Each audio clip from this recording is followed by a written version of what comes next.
Hey everybody, welcome to the channel today. Welcome to the video today. This one's really close to my heart, and if you're listening, I hope this helps you. This video today is about the beginning of sobriety and the benefit of listening to this video, and what you're going to get out of it is the real truth of what I experienced in my beginning of sobriety and what my other friends have faced and what I've learned from going to meetings and talking to other people that were addicted to alcohol and drugs and other things. To be honest, it sucks.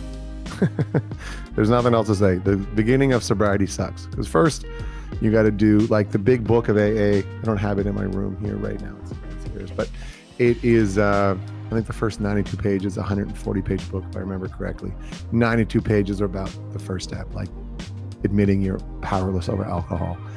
And it could be alcohol, drugs, sex, food, whatever your addiction is. And the beginning of sobriety sucked for me, and sucks for most people that I know, because you have to admit you're powerless. And the other thing that sucks about it too is that you often fail at the thing that you don't like try to get sober. People go to rehab, they go, they fail, they go, they fail, they go, they fail. And oftentimes people can't even get sober. And they'll spend so much money on rehabs and, and it's just like, you got to face that demon, you got to face that dragon. And I was watching a show last night, and it was saying like being hard on yourself is the easy thing. Like starting to live again is the hard thing. And so for me, getting sober was embarrassing, I guess would be an easy word. The thing that I thought was my superpower turned out to be my kryptonite.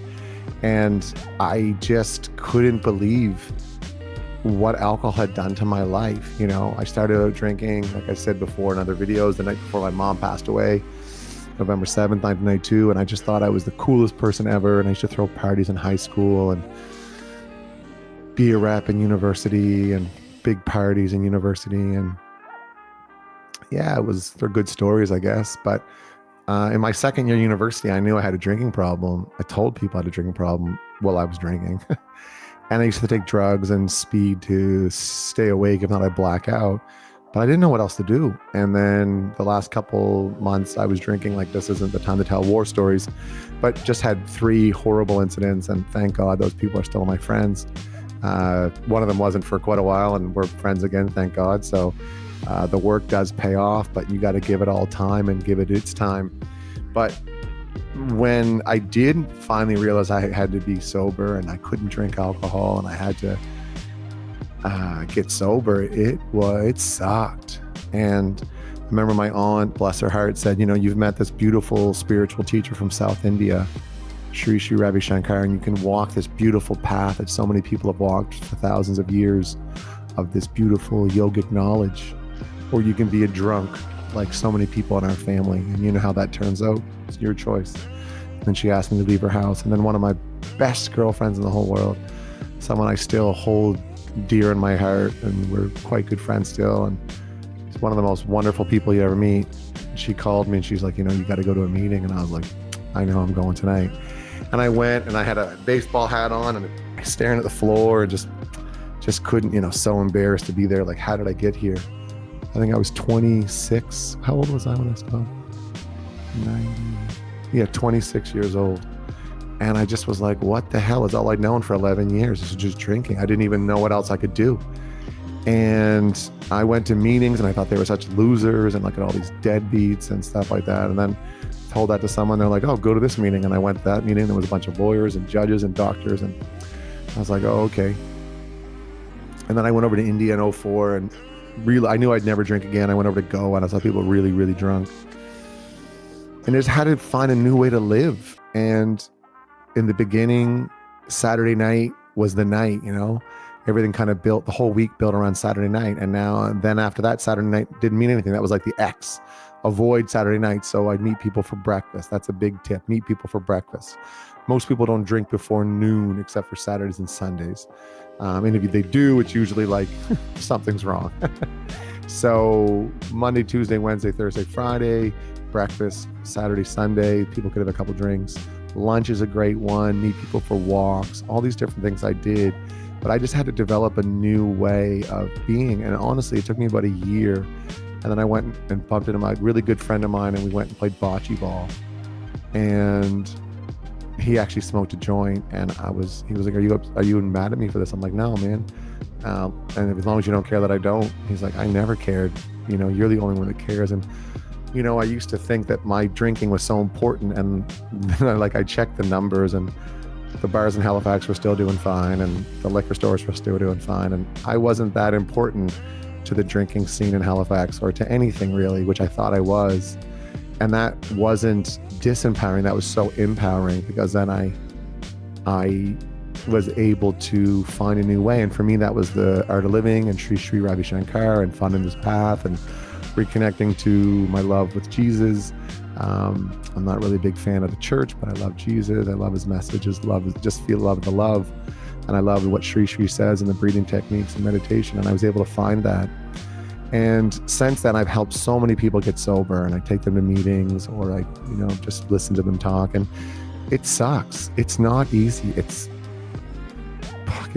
the worst, to be honest. You got to face these things, and why am I doing this? And why can't I stop this? And why do I drink so much? And why do I do drugs? And why can't I stop eating? And why can't I stop looking at pornography? Although honestly, we're going to be honest, I really help people with alcohol and drugs. I haven't helped in sex addictions. Haven't really dealt much with food and the other stuff, to be honest, shopping. And it's mostly for me, it's alcohol, drugs, and sex addictions are the people that I talk to the most. And it's tough, but the road is worth it. And recently, there was a couple of us that got together, and we used to all drink all the time, and we were hanging out, and we were all sober, and it was just such a beautiful thing. And the greatest gift of my life is my sobriety, but the beginning sucked, and it was hard because I had to face all these things and didn't know who I was and didn't really know what to do. And that's one of the main reasons I teach art of living courses and teach breathing, and I want everyone to get to meet Sri Sri, because that was how I got sober. And it gave me a way to be sober and things to do. And I had a whole community of people that were sober. No one drank in art of living, which was amazing, because only people I knew, they drank. And so since then, I've come to learn people find other ways, people like the garden.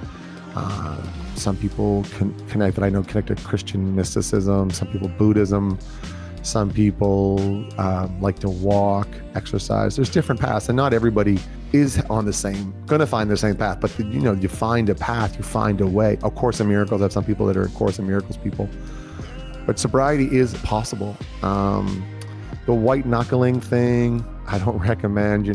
Go get help, join a group, join a meeting, find people to help you. White knuckling, I read a book, Dry Drunk, I have it over there, and it's I was a dry drunk until I did my steps. And knowing that when we go down that sober path, my experience has been it's the greatest gift you can ever give yourself. I always say meditation and sobriety are the greatest gifts I've ever been given, and I try to give them to everybody else. It's part of the reason I'm doing these videos and podcasts. I want people to know that that's my way, and offer it out there and let you find your way. But just know sobriety in the beginning is difficult. And you can have different types of sobriety. I had sobriety off of alcohol, and then later, 16 years later, I mentioned other videos, I did my steps, and I kind of felt like I was sober again in a new way. And just keep allowing the sobriety to grow. It's like a beautiful garden. It just kind of grows and grows and grows. But the beginning, it's tough. And it's I wrote down me, sobriety, why, and that's a beginning. You start out, why do I have to get sober? Why me? Why me? Why am I not like the others? But the other thing I wrote at the end was help others. When you get sober and you truly get sober, you can help others. And I don't think there's any greater feeling than I have than when I've helped people get sober. And they have to get sober themselves, but I help them find the way, find the path, and give them some tools. And hope. Hope is such a beautiful thing. So if you're struggling right now, just have hope. You want to reach out, you can reach out. We can always have a chat. Leave comments, subscribe, all that good stuff. But just know if you're struggling with getting sober, you can do it. It's not easy, but it's worth it. And it's nice to face those demons and let them go. Knowing new ones will pop up, but once you slay that one big one, you can kind of handle anything. It's kind of the beautiful, and you get to help others. So why me sober? Why do I have to get sober is the beginning, and it's difficult, but at the end you get to help others. And I don't know there's any other greater feelings. Have a great one. Thanks a lot.